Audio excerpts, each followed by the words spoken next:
پر ہر انسان اپنے نفوس کے حقوق بھی بتا دے رہے ہیں، ناز اس کی اور کاہلی کی مذمت کی گئی ہے، وہیں پر اتنی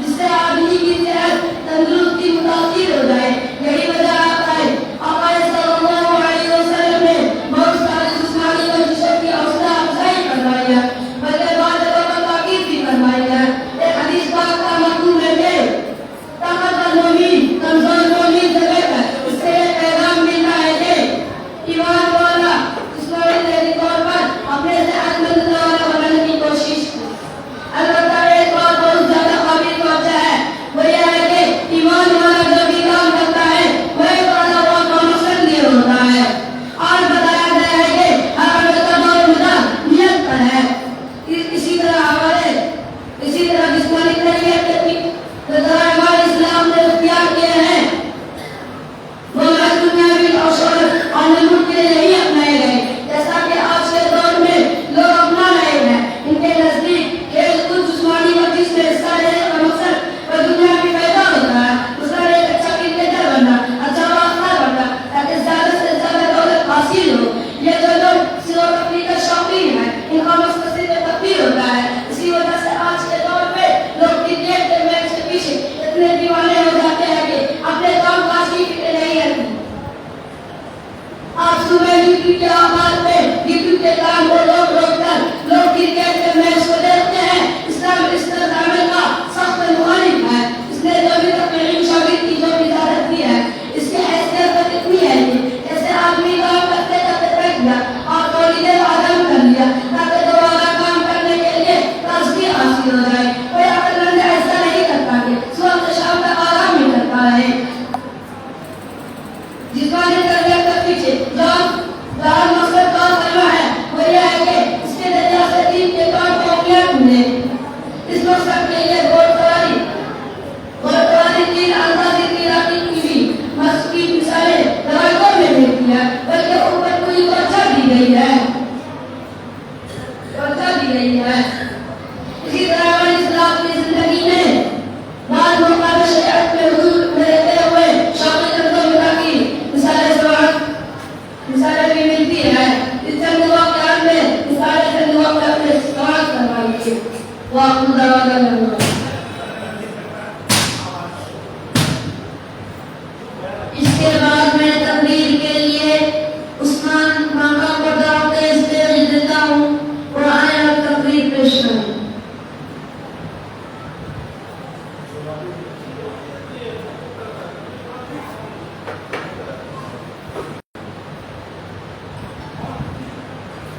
بسم اللہ الرحمن الرحیم۔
وہ آپ کو جا کر ماشاء اس کے اللہ. بعد میں تقریر کے لیے